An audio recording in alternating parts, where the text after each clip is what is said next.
Well, hello, my name is Zack Snyder, and you're joining us live for the Blackbar podcast. On today's episode, I'm joined by Nick and Caleb. Hello, gentlemen. Hello, gentleman.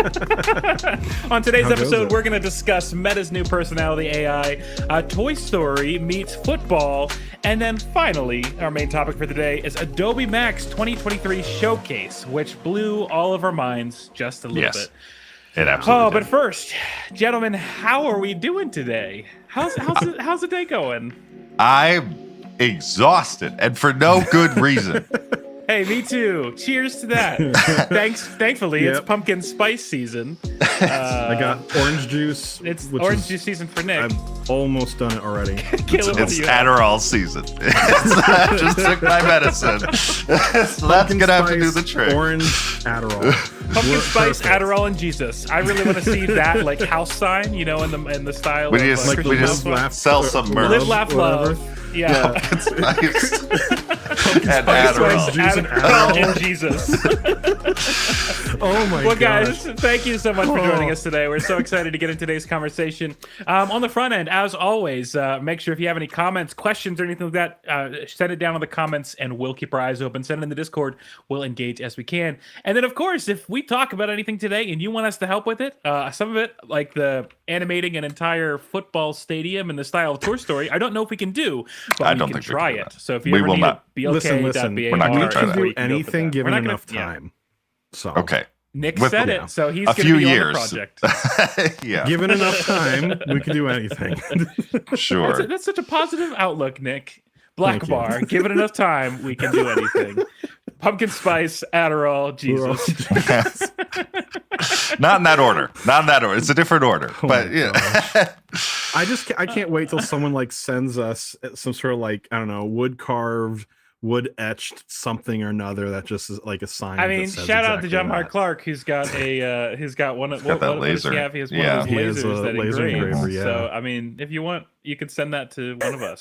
Apparently, so guys, Greg Hicks votes. Okay, no. Greg Hicks is voting for no pumpkin spice, so we might need to argue about the syrup that we're throwing in there. But all right. Otherwise, no pumpkin spice. Pumpkin spice doesn't make it a seasonable shirt, right? So seasonal shirt. True. So we might have to switch. Yeah. Anyway, go ahead.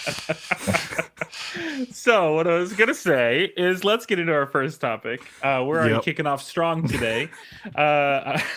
It's the Adderall. It's the Adderall. Only I took that, and 2 minutes ago. That is not kicked in yet. Oh my gosh.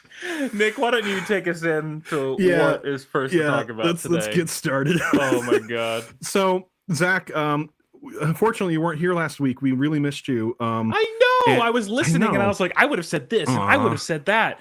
But Garrett did a great job. Yeah. Maybe Garrett should just replace me. Oh my gosh. Okay. No, Garrett's great. I'd love to have him back, but while you're with us.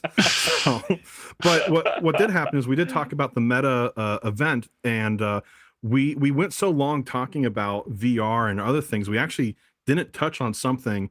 So we'd like to really bring you into back into the conversation about the AI personalities that Meta has introduced. And Caleb, I think you have a video that you might be able to roll for us to kind of introduce. Believe so. Is it the video on the about.facebook.com article? Yes, it is that link. Okay, wonderful. So it'll bring you to a page, but yeah, the video is on that page. Yep, I will. I'll play this video. Make sure that I've got this set up to go out. We built some AIs you can interact with. And then partnered with awesome people to play some of them to make them even more fun. Introducing Meta's AIs. Oh, wait. Hold on.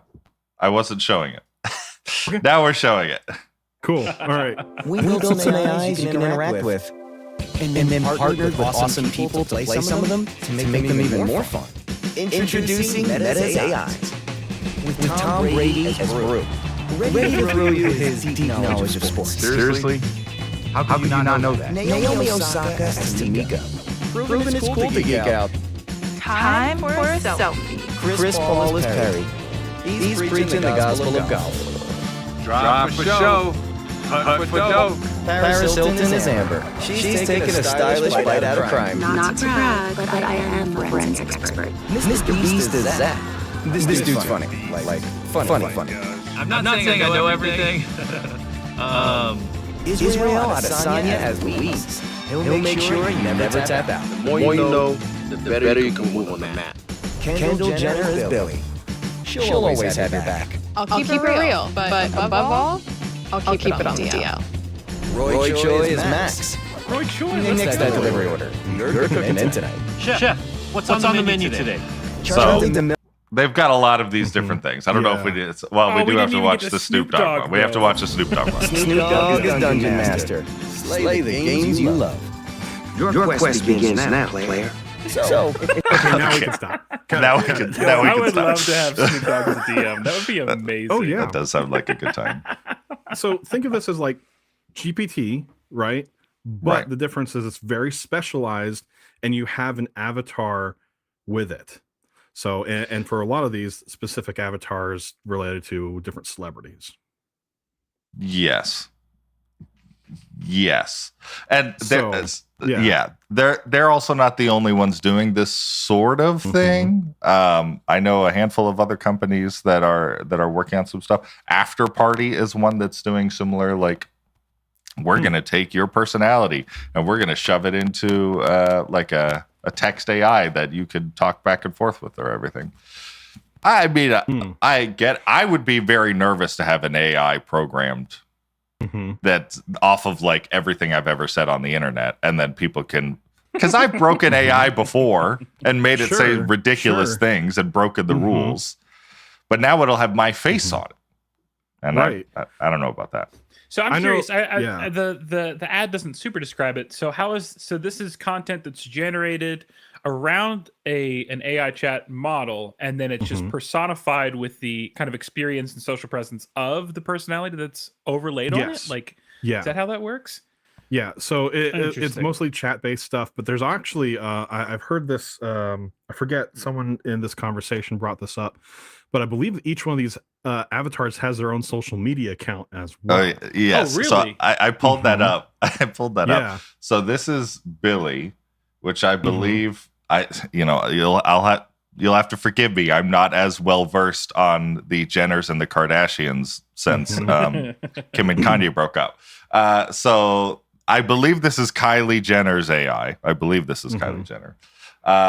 And none of this is actually Kylie, right? This is an AI. Jeez. I am here to chat whenever you want. Message me for any advice. I am ready to talk, and I hope to talk to you soon. That's not her. My wife is messaging me. This is Kendall. This is not Kylie. This is Kendall. So this is why we have experts in the field standing by. Yes. Thank you. Yeah, but So even none of these. that's not her. That's like No. someone else, and they're No. animating, superimposing over her, or that's No, entirely that is an shot? entirely AI generated video. Wow. And these pictures of these fictional meals that she's had, which is entirely looks like a plate of cookies in this case. Yeah. Or a photo shoot that she was at, or all of this. It's all fake. 100%. Yeah. So supposedly Meta's right now this is just they're beta testing it with like well-known creators or whatever. Eventually, supposedly they're supposed to be rolling out these features as accessible to anybody. So would it I guess it figuring out what you sound like and talk like and generating text based on your speech patterns is one thing. It scanning through every photo I've ever posted on Instagram and then generating content it thinks that I would like or that I would post based on that. Yeah. I don't know about it. I don't know. Yeah. I don't know. So I feel like we've got Nick. We've got two things probably. One, we can get more serious in the conversation, which I'm sure we'll get there. Yeah. I am curious about the first one though. Yeah. Would we use this? The three of us. Would Would there be like a Nick AI account? Is that something that you would feel comfortable releasing into the world? Oh, 100%. I'd make multiple accounts, each one for all my unique personalities. So like there'd be the Nick Mayo that does tomato farming. Sure. The The gardening orange Nick. juice Nick Mayo, Yeah. the gardening Nick, the what was the video series you were on Instagram for a while? It was like a choose your own adventure Nick. Yeah, actually, I really enjoyed that. I called it breakfast because I had nothing more creative to call it, and that was the first question. Was pretty much what I'm gonna have for breakfast, guys. You decide. It was a really cool thing, and I actually got a lot of interaction from it. But yeah, when it comes to like the AI stuff, I don't know. There's a part of me that's really concerned about it. I think there's going to be great applications. Like for us as Blackbar, I think having an AI help create content for us to post would probably be great. I think that would be wonderful. I think for other organizations, that would be great too. I worry about, because it's not necessarily something that I completely subscribe to, but I've heard a lot of people mention about how phones and internet social media interactions are, we're bringing us closer together, but they're also driving us further apart. So there has been that phenomenon where people see, you post your best self online generally, and so there's this disconnect between everyone else's life looking amazing and the reality of your own life, which has probably a lot of good and probably a lot of bad, and a mixture of both. If AI is posting the best life that isn't even real, I mean, now that might even be even worse. I don't disagree with you, and I think to some extent that's a societal problem in which this tool will be used to exacerbate, sort of thing. But I can also imagine, like, I'll use my wife as an example because she's obviously listening right now, and I'm not going to embarrass you, I promise. But Megan has been jumping on social media more than she ever has now, doing interior design, and she's doing like one room challenge and everything. She's incredibly gifted at it. She's a monster at that kind of thing. Still getting used to posting on the internet and showing her face and holding the camera in front of her and talking about everything that's going on. She's not comfortable in that scenario. I'm very familiar with the feeling. And when I first heard about this technology, the idea of like, okay, at some point in the day she has to go, she's renovating the bathroom right now, go into the bathroom and record her stories of the progress she's made in that day. And she hates doing it. Could she just have the AI do that? Like eventually one day recording some background videos or clips. I want you to generate a story about this topic. Here are some video clips you can use. And then it has an AI of her and her makeup's all done, her hair's all done, and she says whatever it is that, it's not going to be hard to get the voice down, that we can already do that with tools that are out there. Now, obviously we've got Kendall Jenner video matching the audio. We've seen similar stuff. I know there was a scam that was going around on TikTok with Mr. Beast having a similar effect of people replicating his video and audio and then faking a $10,000 giveaway to steal people's information and whatnot. Wow. Well, actually, that really is applicable. And Greg Hicks was commenting, and he said, I wouldn't like this. Why give someone an easy way to hack and identify as me? That's literally that problem already happening in real time. Yeah. Oh, yeah. So, like, will there be problematic use cases of this tool? Absolutely, there will. And I could totally see if I have like a strict posting schedule and I'm trying to get something out and I don't have the time to sit down, and I could just, fiddle with AI for a minute and have it spit out something that looks just as realistic and is effectively what I would have said anyway.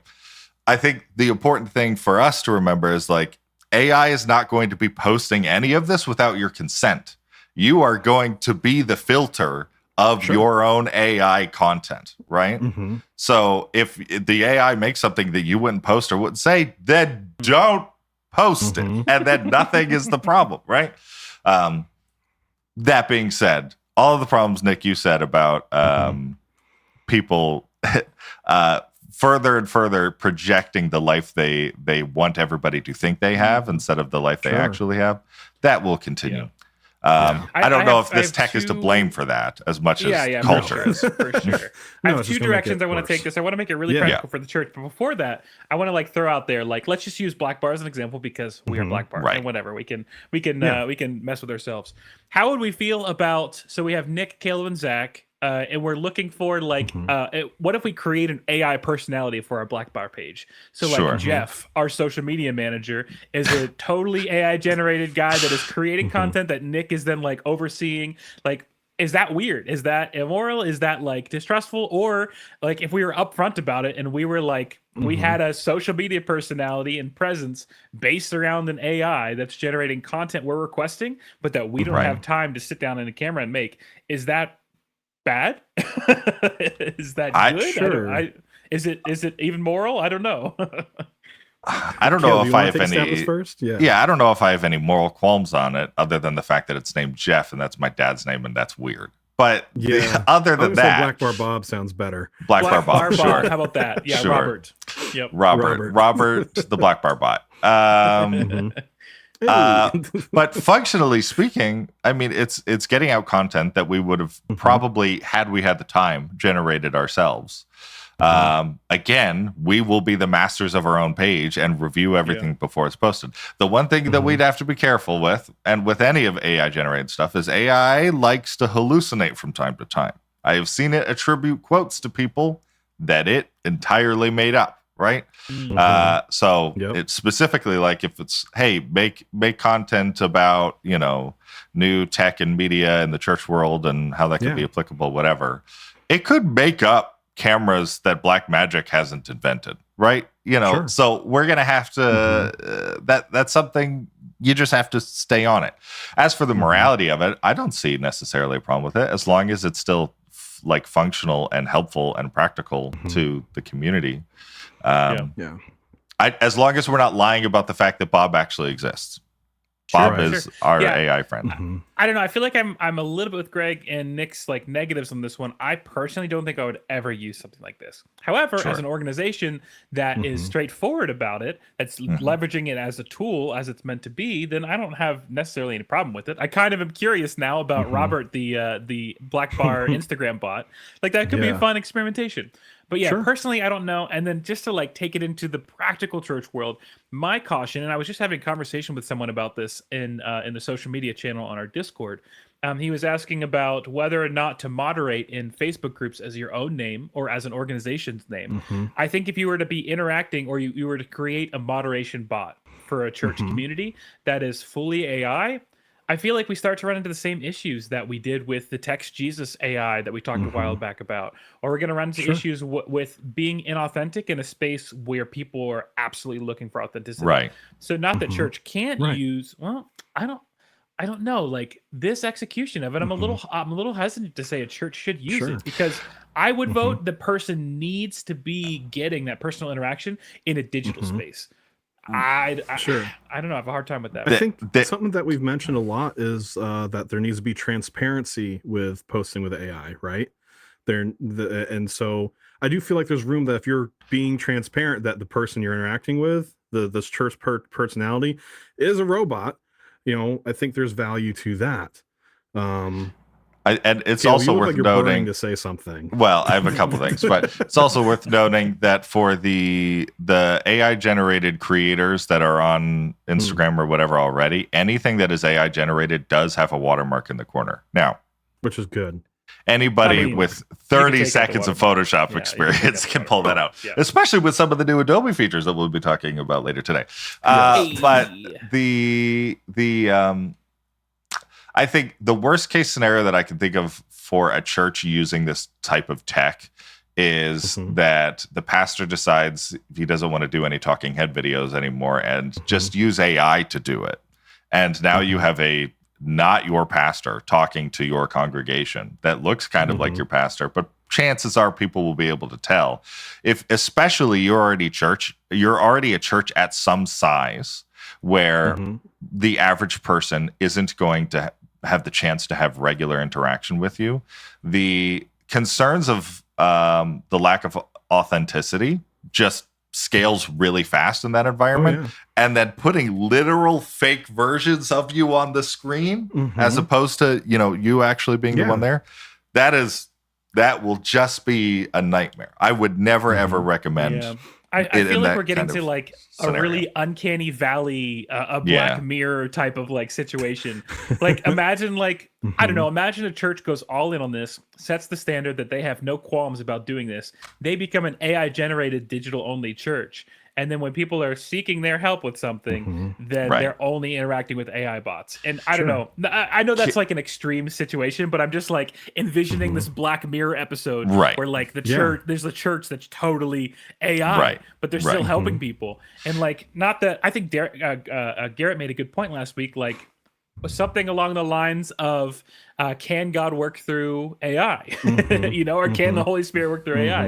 And I Right. think there's a case to be made about that. However, I think we've already put out a lot of cautions of like, you need that authenticity. And as soon as you take that away in the context of a faith setting, I don't know. It's just wonky to me. Which I haven't seen. I haven't seen the new. What's the new AI movie about the? Oh, that you think just the came out? Creator? Yeah, I haven't seen the Creator yet, which I know has a lot of like Neither qualms have I. around like, does AI have like a soul or whatever? That's not this conversation.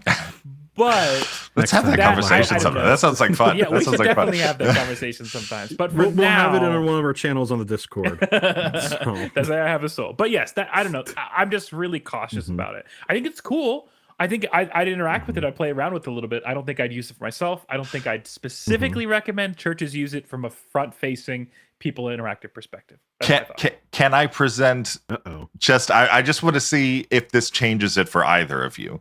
So like let's say I think all of us have had to do some equivalent of video announcements before, right? Of Yeah. like Yep. person talking to camera. Mhm. This is everything that's happening for the next month. 80% of it isn't relevant to you, but 20% of it is. So make sure you pay attention to that. I don't like video announcements. Anyway, I would agree that taking a person that exists that usually is on your video announcements and then turning them into an AI and having that AI just dump that information, that feels weird to me. What if it is just a person that does not exist? Like just this is a person that everybody knows. That's an AI. That is not a real person, but it's saving us a ridiculous amount of time, several hours every week, and generating these things. And this isn't a real person.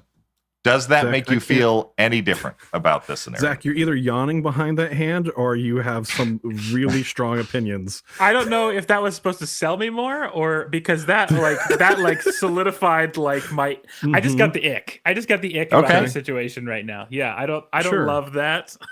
Okay.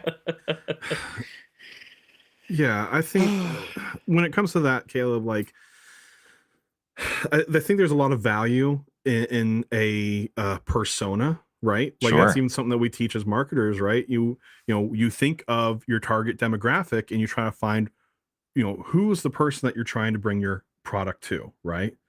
And we talk about your brand having the voice of that person, right? I think you've said in the past, Caleb, in different videos that we've put on our YouTube channel, and even when we've spoken at conferences, right? The voice of Target speaks as a 20 to 30-year-old upper middle class woman. I think that's what you said. And if I'm misquoting you, please correct me. The voice of Target, the supermarket company, Right. is like a 20 to 30-year-old middle class woman who wishes she was an upper middle class woman, right? Or is pretending to be an upper middle class woman. But yeah, like that principle can be applied directly to this, right? You're literally Right. speaking as the brand that you want to be. Right. I think the problem becomes like, because it's definitely a difficult topic within the church world. And even when we walk through that process with churches, when we help do consulting with them for marketing, a lot of times the feedback we get is, well, we want to reach everybody, right? Are we not becoming a little bit, non-inclusive by having a very specific target? And usually we talk about like, other things about like, well, there's some truth to that, but by, you're presenting your brand with this voice, right? You're not necessarily saying only this kind of person is allowed at our church. That's just the voice this is your organization speaking as. When you actually create an individual, now I think we're getting closer to becoming much more non-inclusionary. Create 4 of them then. I would say that's a quick and easy solution. You know, Now you've got a rotating cast of AI. Sure. You're saying that my I mean- mostly white church can create a one of my black people There to you be go. one of my Mhm. presenters for go. announcement videos to Right. bring some Ooh, inclusion. Like yuck. that, I don't know. Right.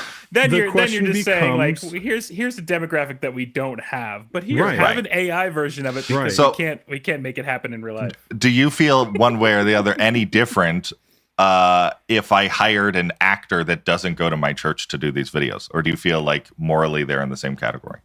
That feels inauthentic to me, personally. I would say, agree. Yeah. Now, if like Justin Bieber, he attends.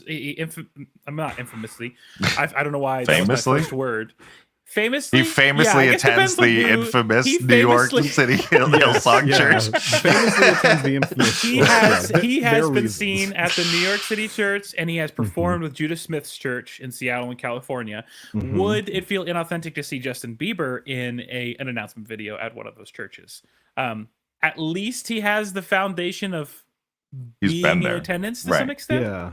But I think if we brought in, I don't know, let's say Life Church or Elevation Church brought in Justin Bieber and he's never attended their church before to do the announcement videos, even that feels inauthentic. And he's still a real Sure. person. I think we think- should probably get some closing thoughts here. Yes, I agree. Go ahead. To me, Yeah. so I agree that I have a lot of the same feelings that you guys are having.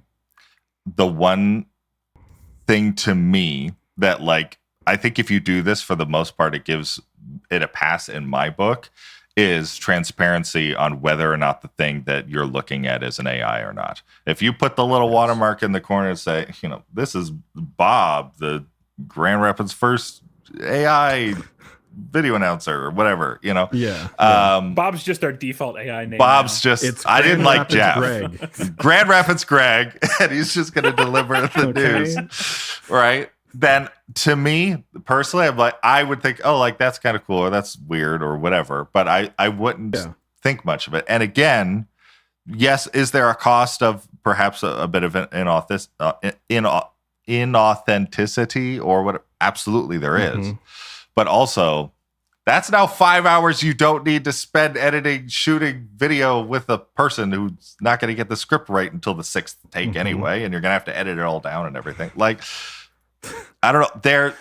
Mhm. I'm not going to be surprised if in 2 or 3 years there is a business in the church media world Sure. charging a subscription fee for you to dump a script, and it just generates back a video announcement thing, because that's what churches do that are successful. Yeah. I'm just Actually, saying that's a thing. That's going to be a thing. Listen, I know this where we need to move to our next topic here soon, but believe it or not, one of our certified pros, John Mark Clark, and I were doing some research on this. There already exists companies that do exactly this, Caleb. You can Wow. give them Sure. a script and it will spit out a range of convincing videos of AI generated individuals and stuff for video announcements. And honestly, like, yeah, him and I were talking, it would be really great content for the podcast, maybe a future thing we can talk about more in Yeah, depth. I think this is gonna be worth going Yeah. back to. I have two Yeah. quick thoughts before we kind of transition. Nick, I don't know if you have any more thoughts personally, but 2 thoughts. One, I want to provide a generous read. Back in season 1, we talked with Jason Poling about he has a VR church where they are every single person is hidden behind a digitally generated persona. So in Right, that sure. instance, that feels like the most on board with the concept of a non-personal interaction that I can think of. If that were an AI situation, I definitely feel weirder about that. However, my closing thing is ultimately I think it's going to come down to a very clear understanding, direction, and commitment from your church's vision to decide whether or not AI tools like this are going to be beneficial. At the end of the day, your pastor, your leadership team has to decide what is right for your community, and kind of keeping this really realistic to our church creatives. Like, is your church on board? Because if they're not on board, it's going to be really hard to get through this. Like, I imagine if you have an older audience and you don't think that it's going to reach them the way that you think it's going to reach everyone else, you could completely alienate half your church if they're not on board with understanding why you're using technologies like this.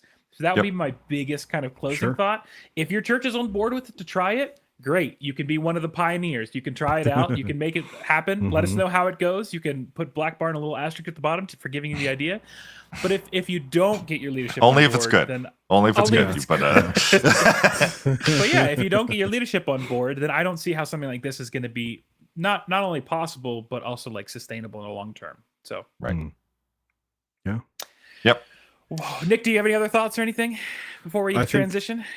There are more to say, but I know we gotta move on. I would say everything boils down for me in this case, transparency, right? Yeah. AI will be the continued success of AI will depend on society's ability to remain transparent about when AI is being utilized. Yeah. The more that breaks down, the less success we'll have with AI. Nice. Well said, man. I guess I'll just transition this, guys, as we're talking about technologies that we could see the church using in the future. We've been keeping our eye on something that's been happening. I don't know who is. It's worth noting, first of all, none of us are sports guys.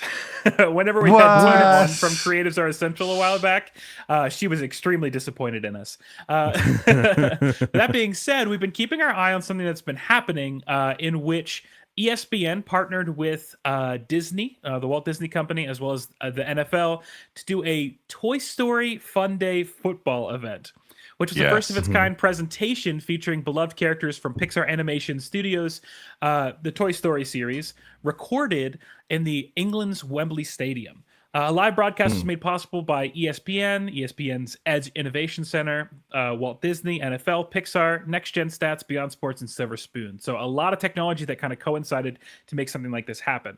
So essentially what the event was they relied on mocap or motion capture suits, tracking chips on the players, tracking chips in the ball to combine single point tracking with optical link tracking, essentially animating the entire football game and then placing it into Andy's room. Andy being the child that owns the toys in the Toy Story series. So basically converting a live game, a live football game, which was live broadcasted, and fully transitioning it to a digitally animated space. There was the only real images of people were cutaways to players talking about their interests in like who their favorite Toy Story character was. So a few different stats or a few different ideas, but the game itself was fully animated.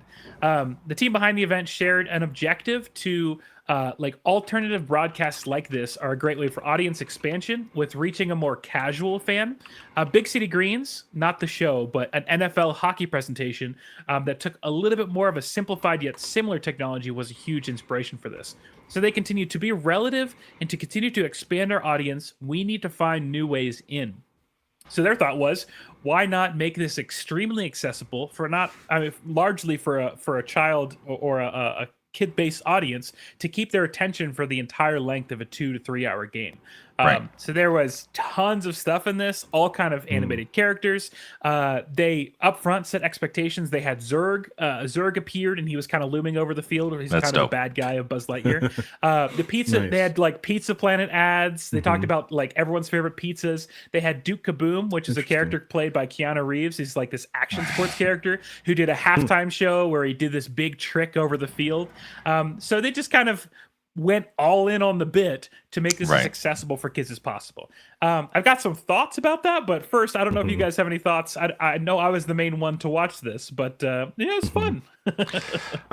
Yeah, I'll say like one thing that we've said before on the podcast, like I feel like the church tends to be about 10 years behind the curve in terms of technology. Like it's going to be a little bit tough doing a one-to-one adaptation of this kind of thing for the church. Like no one's gonna be watching at home going, oh man, I really want to know where, Mike Smith is sitting in service and if he's raising his hands or not. I'd really love to be able to see them, but I do think there are certain applications that can be learned from this and applied, especially maybe within like a kid's church and stuff. And if nothing else, like the idea of trying to find a way to blend two generations into being able to enjoy something together is certainly a remarkable and noble feat, if not perhaps not well executed. For sure. Yeah. But yeah. Caleb, you look like you've got things to say. Yeah. The Adderall's kicking in. Caleb's like, I'm so focused. Yeah, I think so. My personal TikTok feed has been showing me more football in the past 2 months than it ever has.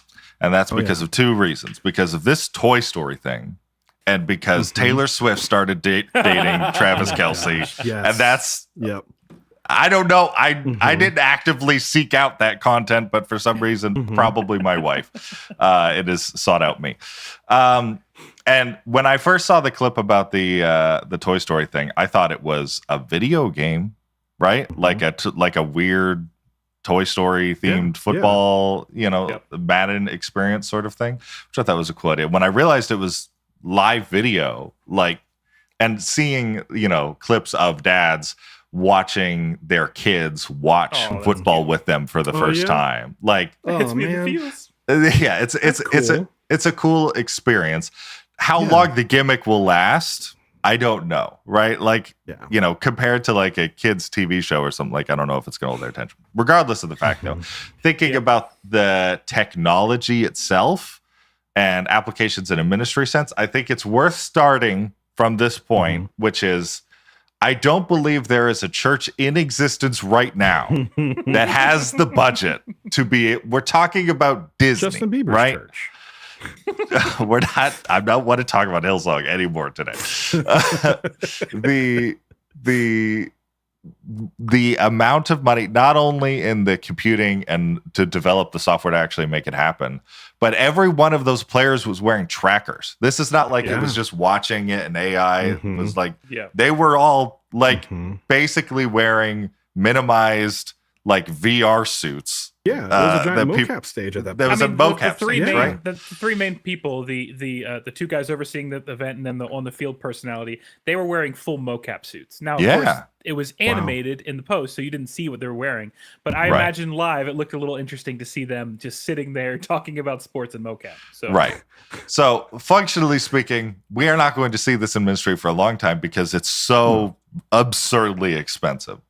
But even when we do get there, I think, a full translation from reality to, this is literally a straight virtual reality at this point. In a church service context, I'm not sure how many applications I can see working, being that beneficial enough to implement the technology outside of a children's ministry scenario. And then again, I have the same concern. How long does the gimmick hold? I don't know. Let me put out some thoughts here. I took a couple notes during the game that I just wanted to throw out. We can do whatever we want with this, but I kind of want to try to answer that question.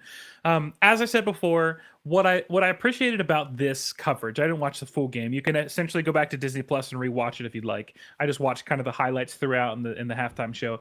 But they committed to the bit. They were fully committed to making sure that this wasn't just the players oh, here we go. They literally had player highlights that talked about what's their favorite pizza, what's their favorite Toy Story character, and then something else. But they made they even had commercials where some of the characters were fully committed to man, I've loved Toy Story since when I was a kid, and I'm so excited to see these guys on the field with us today. They were fully committed to it, which I really appreciate. Like I said, they set up their expectations up front, so they're super clear about what to expect for not only adults but for families as well. They also made the game itself fun and accessible. Between plays, they broke down what are the definition of certain players. How does a field look as far as the different you have quarterback and running back and that kind of stuff. They broke down what those roles were using a nesting doll. They essentially took the technical statistics of the game and boiled it down to a super accessible, you're a kid watching football, here's what this means. I thought that was really sweet. A lot of really accessible basic illustrations using toys, the setting that they were already in. Now, from the negative side, it was not the best view of the game itself. They had a couple technical difficulties that really restricted your view of the game, which of course was a live broadcast, so there's only so much you can do with that. And then also the animation itself, it felt like actually a mediocre video game. There was a lot of weird angles, a lot of glitching ball moments. There was some slightly clunky and clipping animations. So whenever the player characters would come together and huddle, they would they're glitching into each other. So those elements definitely are less effective. But I really like the crossover to making this game accessible, especially to kids. Because I think, like right now at my church, we've been talking about Christmas. We started talking about Christmas in July, but right now we're really getting to the practicals of what our Christmas service is going to look like. So our full like service layout. And one of the things that we recognize about Christmas is that there is going to be a higher percentage of kids and families in the service. So a service which usually has worship songs and like a half an hour to 35-minute message. How are we going to make that accessible to kids to stay connected and engaged and involved? And those are conversations we're having right now. And I think to see a big production like this make a big swing that way is really sweet. I actually recently just rewatched Mrs. Doubtfire. I swear there's a connection. Okay. Okay. feels like a left turn. I know, real hard very right now. left turn. But the long and short of it is, I mean, I don't know if I need to explain the movie, but there's the main character in the movie. He's trying to connect with his kids, and he's also trying to get back into the field that he was trained for, which is like children's entertainment. And one scene, he's playing with these dinosaurs, and the boss comes out and essentially offers him a job, and he says, "How did you make this so funny?" And he says, when you're entertaining kids, you don't have to play down to them. You just play to them. So like when it comes to like services, we don't have to dumb down our services and our experiences. We don't have to dumb down our technology to make sure that they're only kid friendly. We just have to make sure that we're having fun and being engaging and making the things that we feel like are important to understand and apply to your life are accessible and inviting to kids. And I think that's my biggest takeaway from this is that here's a wildly adult game. The entire entertainment industry is targeted toward high school and up.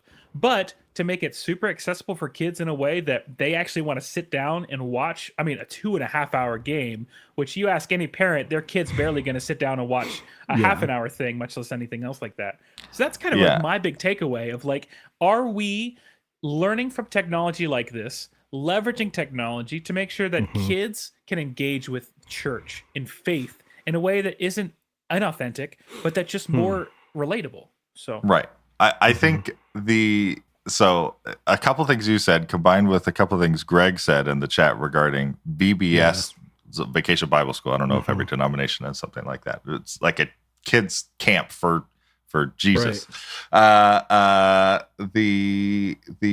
then also thinking back to back working at Grand Rapids First, the always incredible Troy Piku, who is the kids pastor there, used to be the media marketing director there before I was there, and I took his job, and that was the most intimidating thing in the world. But this man is a creative giant in my book, and I brought up a picture here of, I know you guys won't be able to see it, but this is a 13-foot tall transformer that he built out of random trash and recycled bits that he found in dumpsters, right? In addition to being a graphic designer and an animator, and so he is a creative just force. You can follow him on Instagram. We post a lot of cool stuff on stuff that he's working on, right? But the works, I think it is. Yes, the account. And maybe we'll have him on sometime. That'd be great. But this transformer was he had it set up to where and it was for a transformed series, right? It would be transformed, renewing of your mind, all that kind of thing. And when he set it up, he put it up against the wall in the kids' media or the kids' room, and kids could walk up to it, and he had it remote controlled so the head could move around and look at kids, and he could talk through it from like in the back of the room, like a Disney Imagineer type situation, right? And communicate them, having fun, and it would interact during the services. And then the kids loved it so much they left it up there, and now even before services, now you can still go and it's there and it'll look at you and all that kind of stuff, right? In a VBS type of scenario, when you have a creative force like Troy Piku, and who's able to, use this sort of technology to be able to create entirely digital characters in the same way, I don't know if you've seen those clips of like Crush from Finding Nemo at like Disney World, where there's like a theater and you can go in and the kids are like talking to it and that sort of scenario, right? Exactly. Yeah.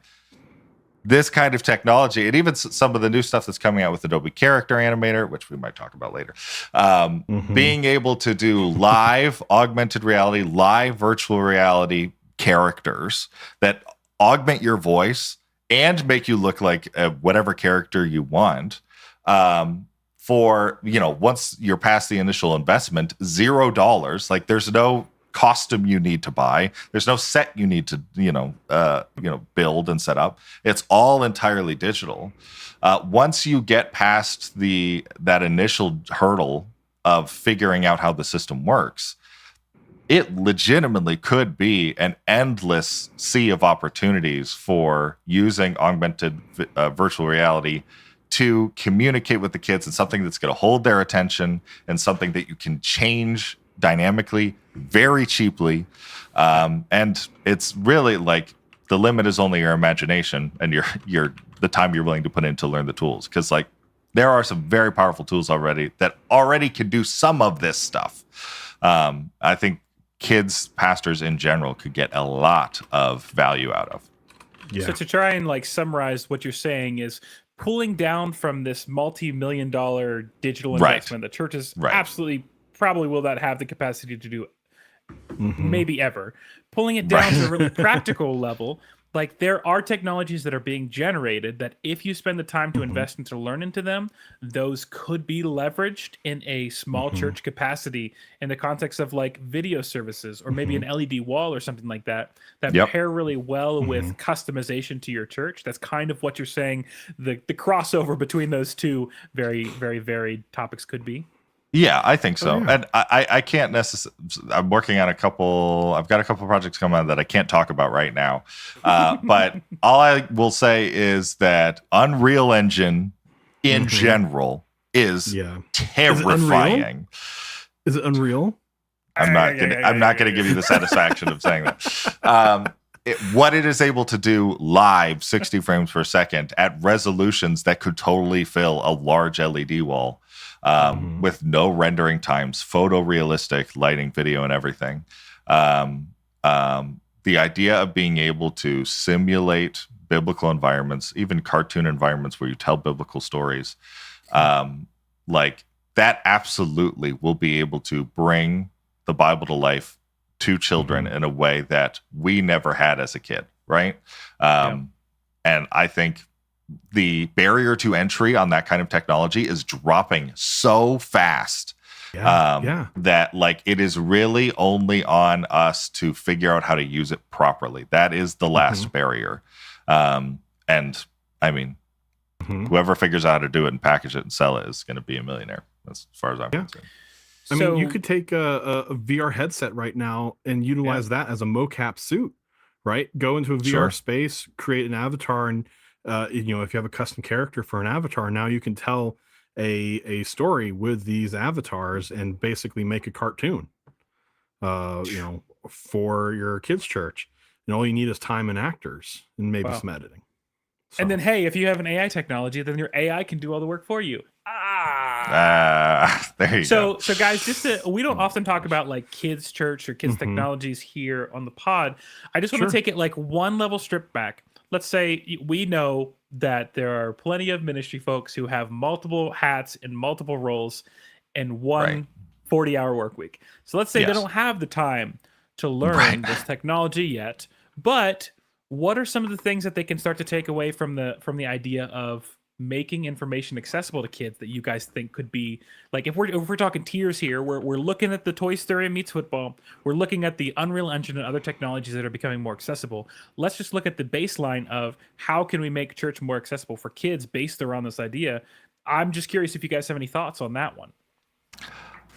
I do have a thought, and I am going to wait to share it. Oh, boo. Okay. Can you give us a teaser? It will be connected to some of the stuff that I want to show off in the next topic. Wow. And when it becomes relevant, I will bring it back up. What a tease. I know. Well, Nick, do you have any non-teasing responses to that question? And we can start to move on to the next one. Zach, you're right. Like, there hasn't been a lot of work that I've done for specifically like a kids' church. I mean, there's some work, but not really anything groundbreaking. I think that it comes down to we the collective church creatives, especially people working in kids ministry, need to start learning some of these tools that are making it really easy to access. And by learning those tools, hopefully we'll also be able to see where they can be applied. Right. You know, the 1-to-1 and people wearing mocap suits running around a football field, I don't think necessarily is going to make, you know, your adult service more applicable to your kid service. I don't know. Maybe there's an application where your worship team, your worship band has mocap suits on, and then, you know, in the kids' church, there's a giant LED wall Bluey that's is just plays. worshiping on stage. Yeah, it's just like, did you say Oompa Loompas? No, Bluey. Bluey. Bluey, yeah. Yeah, Bluey. Come on. Okay. I'm imagining. Yeah. Did you guys ever I was play thinking DuckTales, but Wii Music yes, back on the yes. Wii? Right. This is Yeah. what I'm imagining. The worship team, Yeah. but they're all like Yeah. Nintendo Mii's. And Yeah. You know, that weird like up down jump that they would do. Right. Oh, Yeah. I Yeah. hate that. Oh, but yeah, like maybe there's an application there. I would feel like it's a lot of effort for, I don't know if it's really beneficial. But that's my own opinion. Right. But yeah, I think, you know, especially someone like a Troy Piku, right, has certainly found ways to be able to take technology and bring it into a way where kids can really appreciate it. Right. yeah. If I can like kind of provide some closing thoughts, and then Caleb, you can take us into the setup to hopefully resolve the tease Yes. that you just revealed to us. Yeah. Not to get like too much into marketing, but we always ask what are the 3 questions, guys? What are the 3 questions? Come on, let me hear it. What Who's are your our audience? How do you yep. want them to feel? And why should they care? Yeah, I think we don't talk about it a lot, but are you asking those same questions in the context of a kid's setting? Are you asking Right. those questions for kids' church? If your kids are going to be joining you for Christmas, are you asking those questions? Like, our audience is going to be younger than it usually is. We want them to feel engaged, connected, empowered, and, you know, we want them to be able to worship in an adult setting. And then we want them to care, and we have to do something that makes the service and the experience and the connection more applicable and real to them. I think if Right. you're asking those questions, if you can't do any of the technology we talked about today, if you can at least get to the heart of those questions about how can I make the kids that are joining our church service or our children's church care, I think that's going to be, honestly, that's what's going to separate a good children's service from a service that's using technology incorrectly. Is Sure. are you hitting the right base? Are you asking the right questions? And are you taking care of the audience that you are entrusted with? Yeah. Hmm. Agreed. Sweet. Thank you. All right, Caleb, what do you got for us, buddy? Well, listen, it was a holiday this past week, and we got new presents Columbus from Uncle Adobe. Holiday. What is the name of the holiday, Caleb? What is Adobe Max 2023. I mean, if you're a digital creator in any capacity, chances are you are using Adobe software at some point in your workflow, whether that is in video or design or photography or anything. They are sometimes for better, sometimes for worse, the sort of premier zeitgeist in the creative media world. And every year wow, they what a have combem of phrases. Yeah. Premier Yeah. zeitgeist. Yeah, Man. there you go. I'm medicated now. So they announced You a must lot make of me new spit my drink. new features, new functionality of a lot of their programs. I wanted to go through a handful of them and sort of show off some of the new features that sort of stood out to us. Certainly there's more than this, but some of it was boring and didn't really matter. So we'll skip over some of that. Sure. So I'm going to jump over to Adobe Photoshop here. And let me flip this. So While you he's doing guys so, can see. there's a really great summary of this. I don't know if we're able to, Nick, link it in our comment section. It's a video that just talks a lot about the main points. You know, it condensed down the entire presentation into highlights. And man, oh man, were there some crazy highlights. So Caleb, I don't know which ones you're going to talk about today, but I've got a couple thoughts as well, depending on what we dip into. Yeah, definitely. So I'll be going program for program. The first one I want to talk about is my boy Photoshop, favorite, always, forever. There wasn't actually a ton announced for Photoshop. There was a couple small things. Almost everything today is going to be AI related in one capacity or another. That is everybody's new favorite toy, including Adobe's.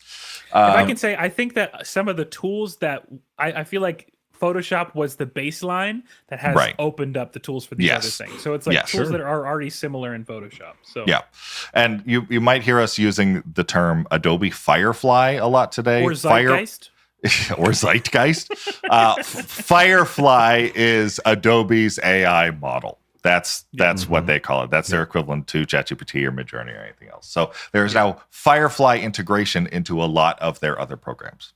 It's crazy. One of which is Photoshop.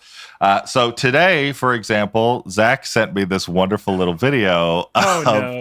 him I doing thought we weren't faces. gonna use this. No, we're going to use this Now for you the guys get thumbnail. behind the scenes of how Yeah. we make our thumbnails. Oh we my basically gosh. just record ourselves doing a bunch of really dumb faces. And Yeah, then send and- it to Caleb. And And then sometimes this, he uses it in the video. Like yeah. this. So this was sort of a last minute send that we had to get this, and I had to get it cut out really quickly. So I found a clip of a thing that I liked, which isn't this particular frame, but it'll work for now. And I drop it in here, and now in the new beta version of Photoshop, I've got this little contextual menu, and that might not be high enough resolution to read it, but I can read it for you. There's a select subject thing, and then there's just a button that says remove background. And I'm just going to hit remove background. This used to be an entire skill set to learn how to remove backgrounds of clips. Jeez. And that's there. Is it perfect? No. We've No. got some of the orange it's- around the hair, especially. In one click, that's a really good. Yeah. And we've apparently shot straight through Zach's chest a couple times. nipples. Sorry about that. So it's going to get some cleaned up. Didn't like that. But I think in general, with almost all of the AI tools that Adobe's made available with this newer release, it gets you 80% of the way there in like 5% of the time. And it just is going to require a little bit more cleanup to get the rest of these. And there are some additional settings that I have access to. Let me back up a second. So we've already removed the background. And Sorry, I'm still caught up on my outburst. I apologize too. We're still stuck on my nipples. I'm not going to touch up with the 10-foot pole. Sorry, Caleb. Caleb's over here like telling us about this amazing He's trying thing to be so in serious. Adobe. And Zach and I are just Once you have removed the background of a I'm video plugging my own glasses.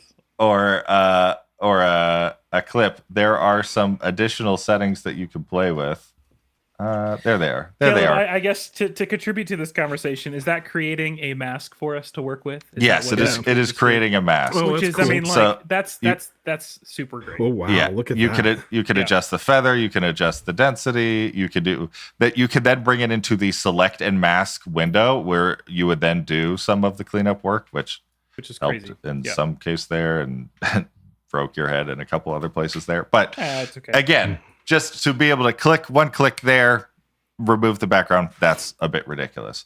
Then they showed off a lot of features that already existed in Photoshop with the generative fill stuff. So I'm not sure why they spent so much time in there. So I'm going to skip ahead to program number 2.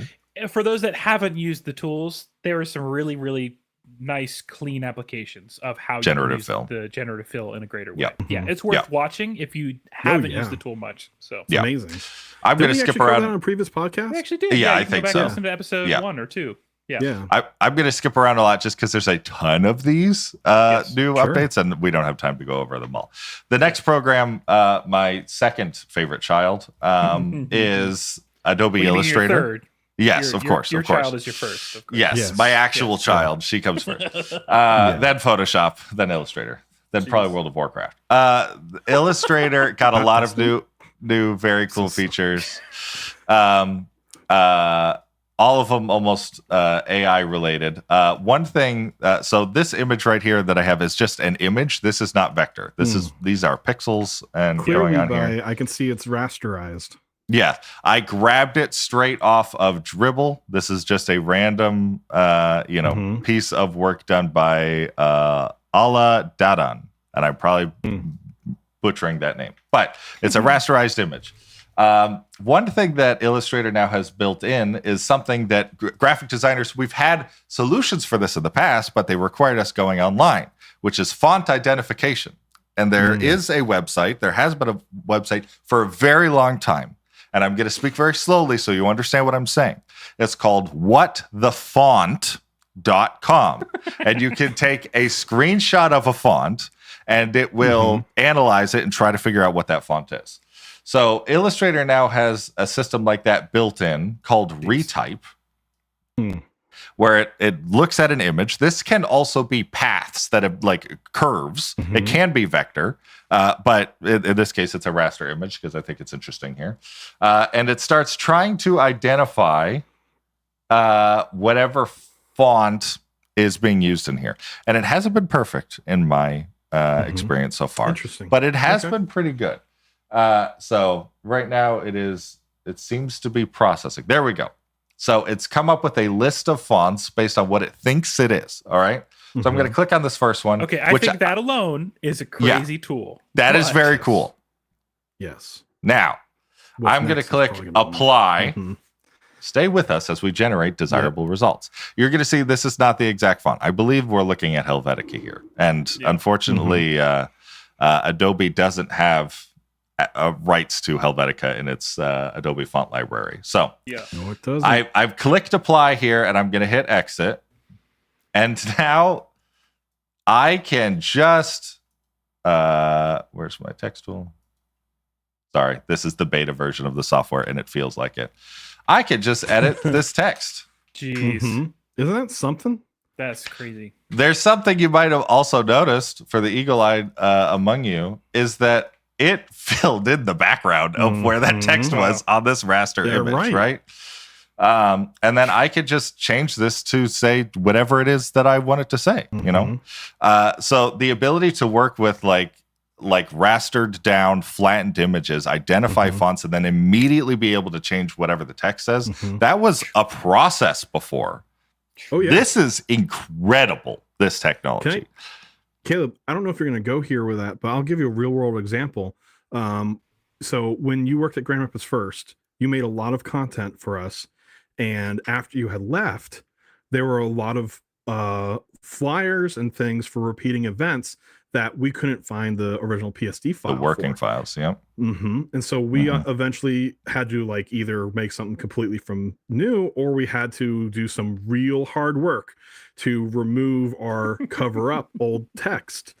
I look at this and I'm like, all those things, you almost like, I'm not going to recommend it, but you almost don't need to keep your original files anymore. That's not true. You need to keep your original files. I do not recommend that.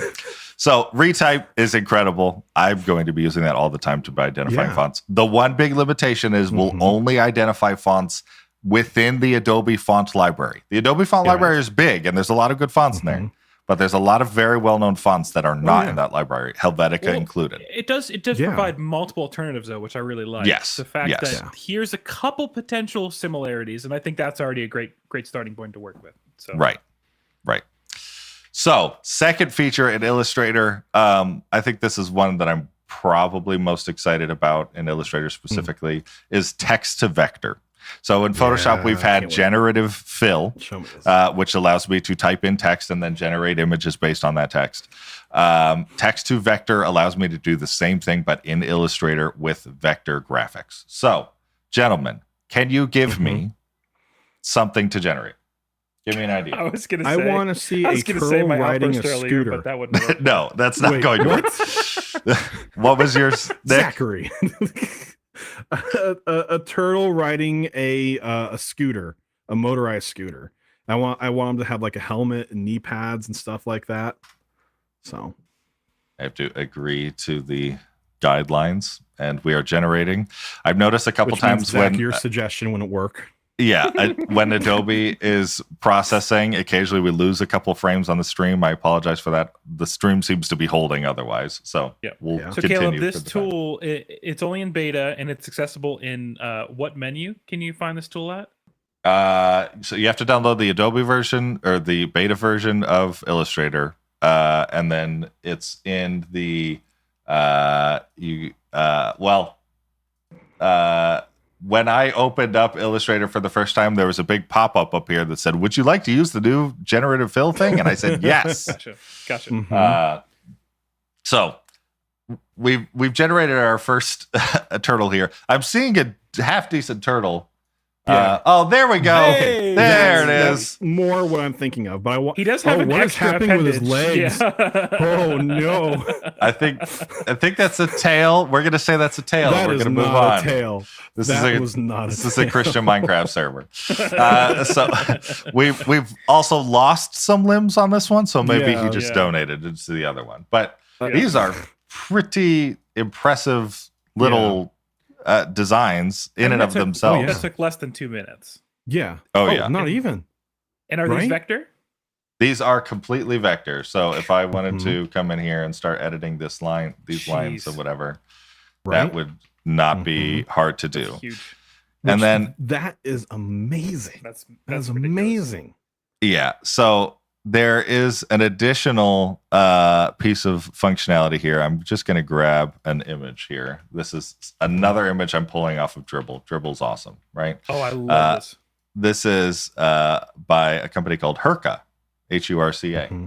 Really cool little illustration of an astronaut. And I'm going to draw another box, and I'm going to say turtle riding a scooter again.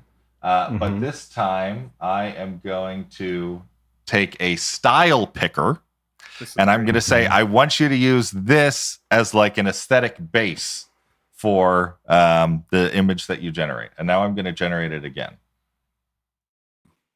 And we're going to wait about 30 seconds. Sure. I can already say, like, it's probably going to do a great job. I can already think of a problem that this is presenting in terms of like copyright stuff, right? Sure. Yeah, for sure. It's not giving them as much ick as Zach was saying earlier about our previous conversations, but I can definitely see a potential problem. Oh, and now I see other problems. Yeah. Oh, There I we like go. that one. That's pretty good. Yeah, I like that one. I would say the style isn't exact one-to-one, I don't think, in this scenario. But the colors transferred pretty cleanly. And you could also take a style transfer from vector graphics as well. It doesn't have to be raster. So there's a lot of cool functionality that you can play with here. I mean, the fact that we text to image generated an image, that is vector. So unlimited and scalable. And then we applied a specific style all within the space of 5 minutes. That's crazy, especially for the illustrators in the chat. That's quite a lot. Caleb, can this thing take like a photo of me, say, and then be like, take this photo and make it more like this style? Of Seth Rogen with a video camera. All right. I wonder if it's actually going to do it. I don't even know. Because I think that would be really cool. It can't. It won't do people. It won't do specific people. Oh, interesting. But, which is probably like a good if you, thing. I do wonder if you gave it Nick, if you gave it Nick's picture, like and it, then possibly. Possibly. To realize it. So. It's also worth noting. So we've had it in subject mode, but there are a handful of different modes. So one of them is scene. So what's a scene? What's like an environment you guys have? I think the one they said was like cactus in a desert scene. Yeah, let's do a different one. Yeah. Bunny in a forest. Cactus in a desert. We'll do a forest. Sure. I love it, Zach. Good. And it should generate, again, an entirely vector background of a forest. And along with everything else Adobe does, you get 3 different options that you could pick between, or you could just keep generating these over and over again, which is very cool. Look at that. Oh, I love that one. That one's cool. That's super cool. Dang. This Where's is the bunny, though? The first I and didn't third put a are bunny. okay. The first and third are okay, but I like that middle one, definitely. Yeah, I agree. Yeah, I mean, that's cool. Caleb, how long would it take you to draft this by yourself if you did it from scratch? Oh, I mean, 45 minutes, an maybe? hour? Half an hour? Yeah. I mean, it would take a while to do it completely And from you're scratch. proficient. You're very proficient in Illustrator. Oh my gosh. So we've got that scene that's one of the things you could do, a subject, an icon. So what's an icon that we could do? We'll do a bunny. Let's do a basketball. Oh, a bunny. A Okay. bunny logo. Oh. I'm doing. Caleb, I know you've been playing with this a bit. What are the biggest restrictions you've found so far with the beta, outside of like the time you have to wait for it to generate and the playing with it? Yeah, I think some of the geometry could be relatively simplistic. You're only going to get so much detail out of something like this. Look at that. I mean, Like, this even- is a, this What were you is saying about simplistic. simplistic? Yeah, it's Yeah. simplistic. Yeah, but like, it's not simplistic. bad. Yeah. And you know, Yeah, it's vector. the barrier to entry for logo design specifically, because all logos must be vector. All logos must be vector. There's no question you must have a vector logo. But for people who don't know how to do vector design, to be able to generate something that is decent with no graphic design experience just by describing it is pretty incredible. Yeah. The last thing that it could do, which I think is incredible, is the pattern. So it will. Oh yes, this one's cool. So I gave it basketball pattern.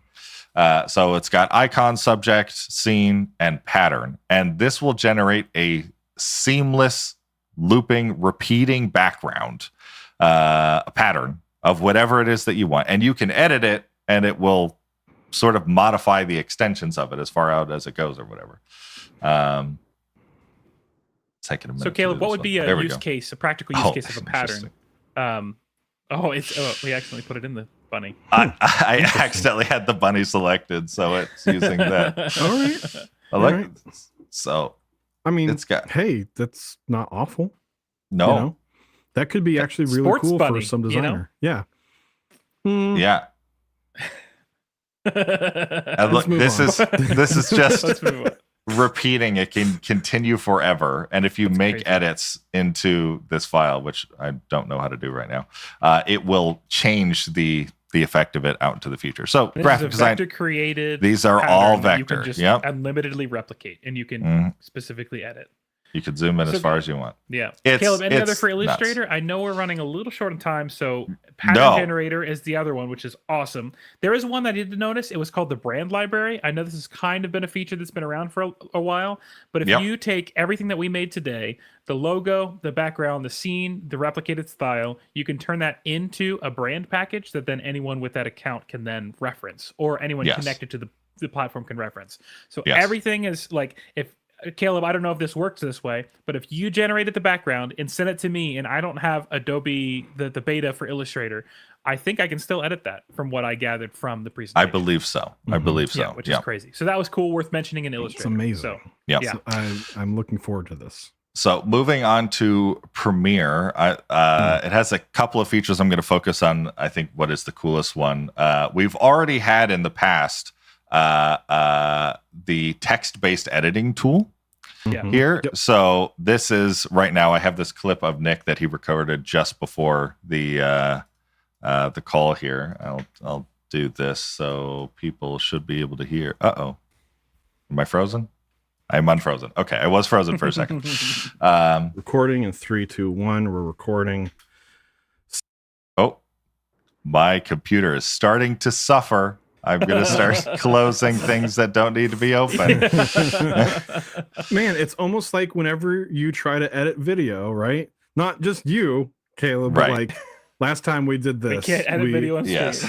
I'm going to drop the resolution in Premiere. Okay. Regardless, so Yeah, instead of running through this clip and finding, the sections of this video that I want from Nick and cutting it all up and whatever, we now have this text-based editing where it developed a transcript of the video that Nick recorded here. And I can try to zoom in just a little bit so you guys can see a bit better what's going on. And we've got some pauses, which are represented by the ... We also have these new things called filler, which are words like and and I don't know, whatever else, other filler words. And now we have a couple filter options. So I can click this filter thing and I can click filter words and it selects all of those ums and uhs. And I can click delete all. This is And crazy. it zaps them, creates cuts, and zaps them out of the timeline. I can do the exact same thing with all of the Caleb. pauses. delete. Zoom out for everyone to see. Oh yeah, Yep, there you go. there. So auto-generated those cuts. Mhm. Right. And I could do the same thing with the pauses, and I'll do that here, and you can see, just slap it down. And now this raw video from Nick has a bunch of cuts skipping over all of the. Recording in 3, 2, 1. We're recording. So Adobe did this thing where they added more stuff to text to edit that makes it a lot more effective in removing things like ums and pauses. So it's interesting, Nick. You referred to the word It did not pull it out. That was a test that he wanted to do. Yes. Oh, I'm so glad that when I said that was not part of. So it recognized that was part of your statement, not just a passing noise. For what it's worth, I'm also noticing that in the transcript, it believes you said the word arms, not So it might just be a misunderstanding. Okay, that might have just been a misunderstanding. Yeah. Okay. But again, the barrier for entry lowering even more for people who don't have experience with video, or even for people who do, and just to be able to I don't want any ums in this video. Delete them all right now, please. Yeah. Delete all of the spaces. Sermon quotes. Take note of this. Yes. This is ridiculous. Yes. Yeah. I'm just like, listen. After watching the Adobe stuff about Premiere, I'm just like, Final Cut. What are you doing? What are you offering me? I'm here for you. What are you giving me? DaVinci has been doing in step with Adobe right now. Final Cut has done almost nothing for the last 10 years. Yeah. And it's making me angry. What else you got, Caleb? Premiere also has a very cool new AI enhanced speech thing where it can take really noisy audio and clean it up. I don't have an example I could show you real quick, but it is very good. And you should check it out. I've been using the online version, which is solid, not perfect, but solid. So to have that tool just packaged into the editing software is just one less step.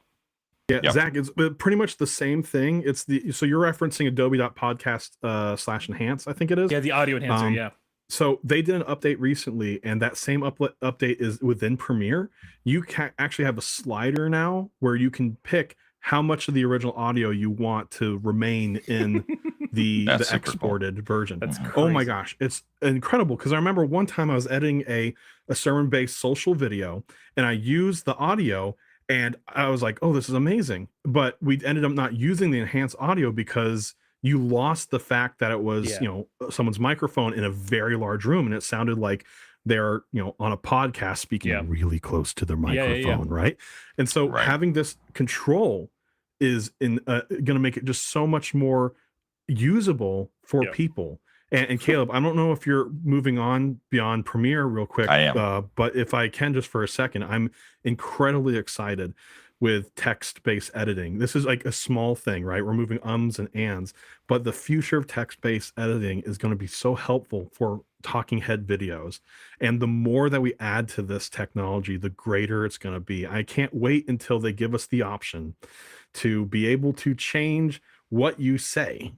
Because the number of times I've had to change someone's statistics in a video is way too high. And there's not time for a reshoot, but we have to somehow change someone's number from a 10 to like 10,000. And trying to figure that out is not as fun as it sounds. Yeah.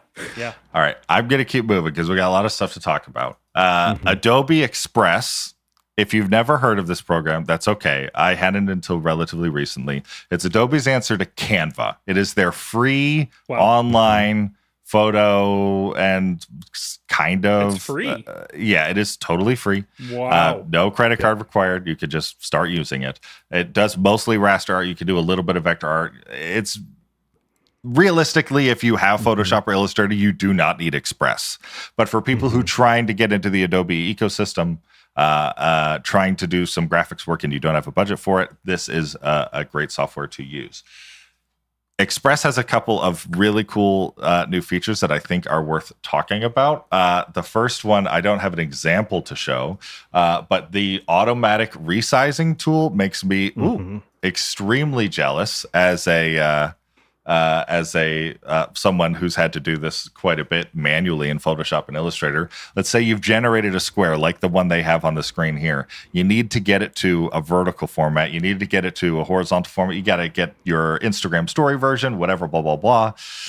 In this window, they are able to hit the resize button, select all the different versions that they need, and it just spits them all out. It just moves things around until they're all correctly formatted.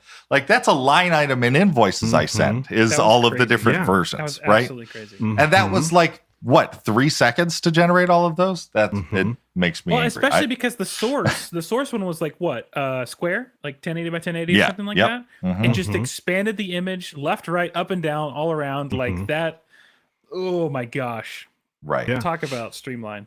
Yeah. The next feature they had in here is the first time that I've started to feel legitimately a little bit nervous about my own job and future until I used it myself, and then I got a little bit more comfortable. This is called text to template.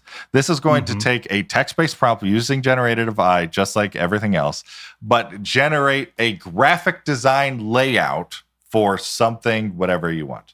So I think one example that I use, and I'll use a similar example now, an invite to a church tech meeting, right? And I'm going to say generate and mixing art and science, according to this. It's going to spit out, I mean, for the most part with dummy text, but with generated images and fonts, text laid out and everything, these different layouts. Would I use any of these? Absolutely not. They're pretty bad. But this is where we're starting, right? In 30 seconds, it's spitting out these images. With a better prompt, I could have gotten a little more accurate to what I wanted. There are different. You can have a Facebook post, a flyer, an Instagram post, a card for different aspect ratios and different types or amounts of content that you want to have available on the thing. And then all of these, if you click into them, are completely editable. You could swap out the picture, you could swap out the text, you could change the font, you can change the colors, whatever you want.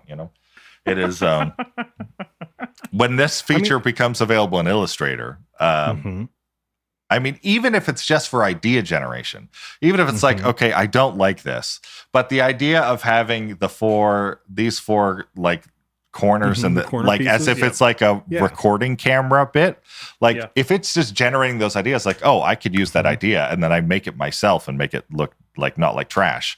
Like I don't even just the know. other day, Caleb asked Nick and I for some feedback because he was hitting a wall on ideas, and we just sent him some concepts. So you could literally just hop into Adobe Express here and give me inspiration. Right there you go. Exactly. You don't need friends anymore. You just Caleb doesn't need us. He's got an Adobe Express.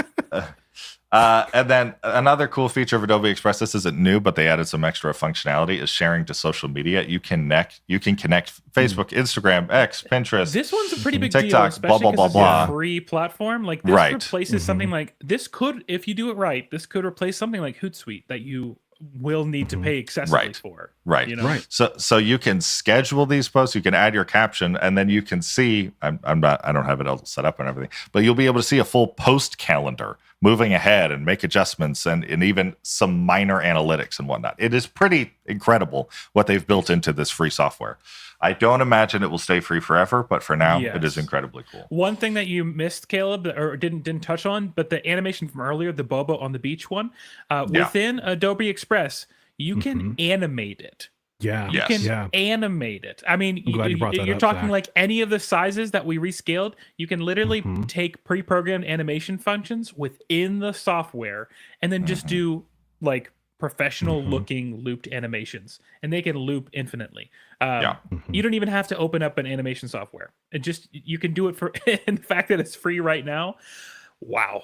So it's pretty crazy. It's worth, if you don't have the budget for an Adobe Creative Cloud subscription, this is definitely get on board with this now. That's amazing. Before, like Caleb said, it's probably going to cost soon because these features are ridiculous. This is like DaVinci Resolve level like quality. Right. To answer Tori's question, this is, I believe, online only. I do not believe there is a desktop version of the software. Hopefully they make one soon. That would be, right. The only other live feature that I wanted to say anything about was the fact that After Effects got next to nothing that was interesting, and it totally got cheated. And I'm disappointed that we didn't see anything cooler for After it. Effects. However, we're not done. I'm going to skip around a little bit. But after they finished their normal presentation, which is also the video that we posted, Adobe did they call them sneaks, which are previews of technology that is not yet finished, but is in progress, and they're working on it, and they want to show it off. For some reason, one of them was a dress that had a really low resolution screen on it that people thought was cool. I don't know why anybody thought that was worth Adobe's time, but it was on there. If they don't release the templates for the black and blue dress and the gold and white dress from that meme from years ago, it's not worth it. I will say, along the algorithms that I was seeing, that dress went pretty out there. Like I know it seems not interesting to us, but to a lot of people that was really attractive. Right. So this is another project. This is called Project Fast Fill, and you can see right there they just did a generative fill, replace the stuff in the background, get rid of people, which in my experience, that's what generative fill is best at, is deleting stuff you don't longer want in the frame. But that's not a new feature. We've had that. The new thing about this is that this is not a photo. This is a video. And it just swapped it and then replaced the stuff in the background. I think this example right here of this wonderful man with the suit, they did a brief selection of the area in which a tie would sit, used generative fill to slap a tie in there. No way. This is... And then played the video, and it stayed with him and adjusted to the lighting as he walked through the scene. All right, that's head out. That's insane. Are you kidding? It is. I don't understand. Incredible. Now, I'm sure if we zoom in and do some like pixel peeping here, I'm sure we'll find errors. But again, 80% of the way in 5% of the time is like good enough for you to clean it up and get it all the way there. Amazing. Right. I'm super excited to see how this tech continues to develop and how long it's going to be before we start getting this in After Effects. This is what redeemed them to me in the After Effects department. Did they explain anything like does it keep the tracking points and things and like, because like, is there any, you mentioned like it'll be manipulatable. Oh my gosh. You'll be able to manipulate it. Right. Like, did they explain anything like that in the presentation, or did they kind of not touch on that? I don't think they talked about tracking points specifically, because a lot of this stuff is happening from an automated standpoint. They talked about some of their other projects that they have going on. But as far as I know, this is like an automated generated thing. Another very cool piece is Project Dub.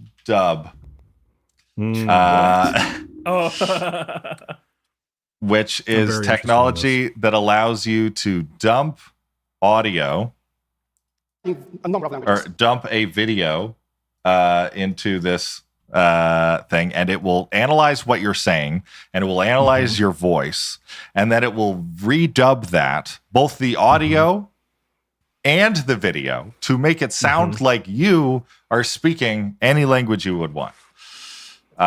So we have, I think the audio is one thing, but the fact that it will change your lips or it will make it look like, oh my gosh. We believe that it will also lead to building relationships of trust with our customers. It is insane. Not only it's that, not just replacing, it's not just it's not just taking her voice and giving an AI generated voice. It's taking the tonality and the makeup of her voice and replicating that in another language, both audibly and visually. That feels like massive implications beyond the creative world. I think this guy took a clip of a video of these two people talking and threw it in there. Is that Casablanca? It looks like Casablanca. Yeah. And Preoccuparte per un hombre que está descansando tranquilo, vengan está fiando policía mientras esto sucede. Indy, esto es guerra. No puedes desertar ahora. it replicated both of their voices, right? In the single video clip and translated it to the other language. Like, what on That's earth? incredible. I mean, I know we've had clients in the past who have wanted us to do that, and we've kind of been like, we can, but we're going to have to probably spend a pretty penny to be able to do that. And so, Yeah, you got to pay someone to translate it. Right. You got to pay someone to dub it, and then the lips aren't going to match. That's not going to be a thing at all. Now, what I with am this- curious, what I am curious about is what does a native speaker think about the translation? That would be my biggest kicker.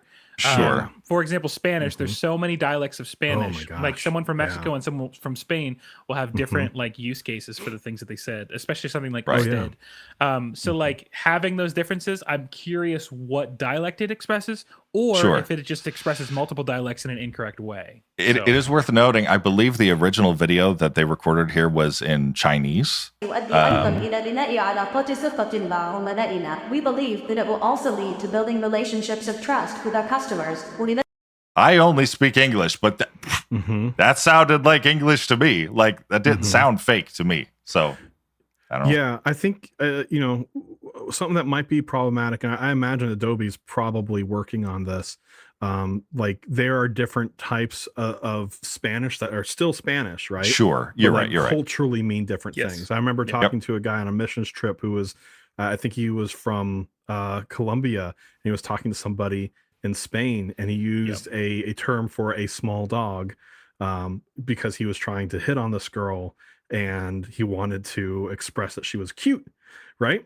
But that particular expression of small dog was more akin to something else that was more vulgar, and so he got slapped instead of a date. But yeah, so massive implications for that. Caleb, you got something else as we start to close out here? I've got two more that I want to talk about. There's like 12 of these, but we're going to talk about two more.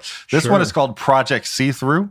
I don't think this will be something we use often, but I think as someone who is like has absolutely been like, I'm a professional photo editor. I do this for a living. This is something that has previously been quite literally an impossibility.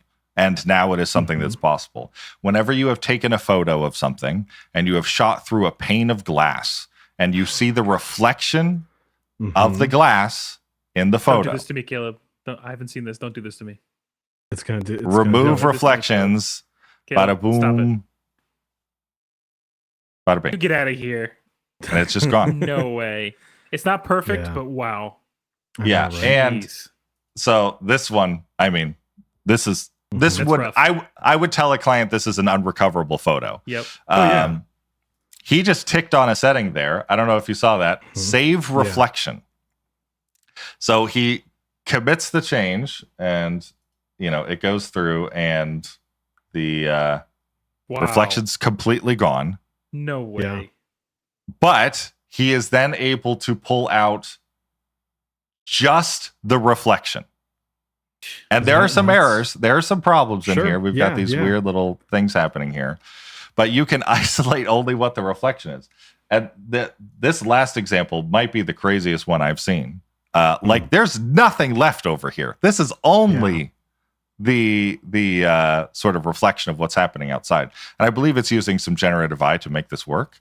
But that's amazing. That's insane. I would have considered that an impossible photo. And now this is something that will be in our toolkit. I cannot believe that. It's incredible. The very last one that I wanted to talk about is called Project Stardust. I imagine these will be features coming into Photoshop relatively soon, trying to minimize and keep the editing workflow as fast and easy as possible for everybody. The example she talks about in this video is taking this wonderful couple here and wanting to move them a couple feet over to the left. In Photoshop, that would be a 20, 30 minute job to cut them out very slowly, move them over. You have to replace the background, then you have to fix the shadows. It's a lot of work, and it's a skill set to be able to do. And in this program, you click on both of them and you drag them to the left, and it automatically generates what's in the background. Oh my gosh! And fixes the shadows and everything else.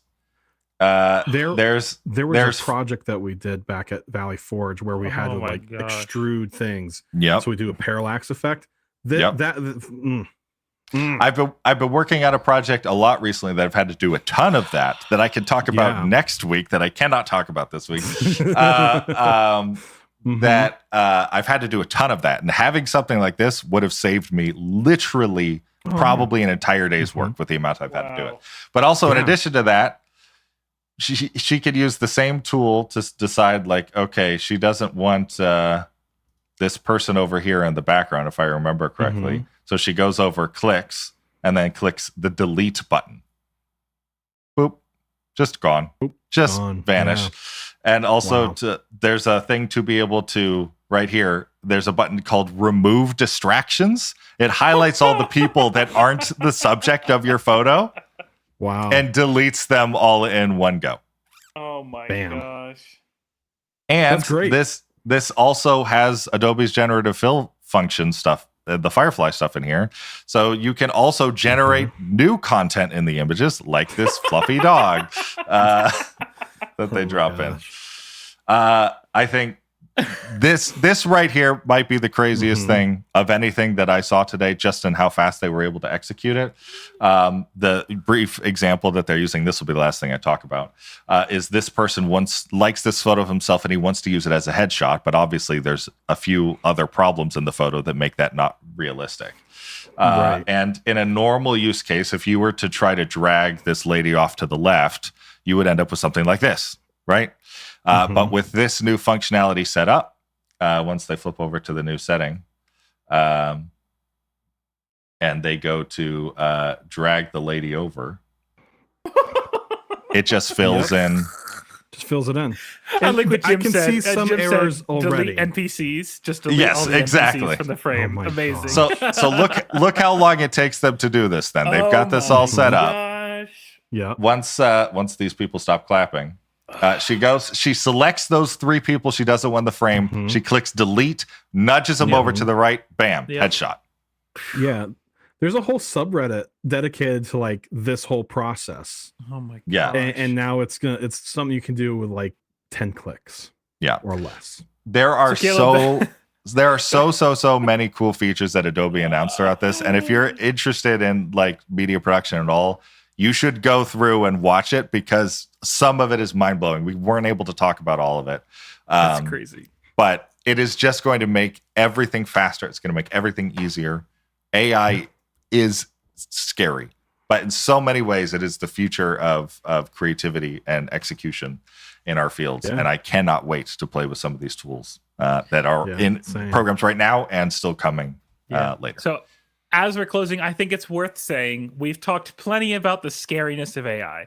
I think seeing tools like this, that they're within our realm of possibility to use and just whip out of our tool belt, I think the potential of what we're going to be able to do, especially for one person or small person teams, this is going to maximize workflows in ways that we have never been able to before. I think there's a lot to be excited for. Yeah. I think that we can be scared and intimidated, or we can be excited about the possibility of brand new tools. And I think this is a showcase that shows those new tools in an amazing way that's going to help us share and show the message of God in a greater way. So, So, guys, I'm going to close out unless you guys have any other thoughts about this. Let's do it. We're past time. Let's close. We want to hear if you have any more thoughts. Continue to comment in the YouTube comments. And, of course, join us at our Discord at discord.blk.bar to share your thoughts because we love this stuff. This is amazing. We did not name this episode title the way that we did because we felt it was a mediocre presentation because the future of this is going to be amazing. So help us understand the best ways that you want to use these things in the future and even now. And then, of course, we would love to use these tools and work to assist you, your services, your church, your whatever it is that you need help with. We're happy to help you. Check us out at blk.bar. And guys, remember, the theme of the day is pumpkin spice, Adderall, and Jesus. Thanks so much for joining us for this episode of the Blackbar Podcast. Not in that order.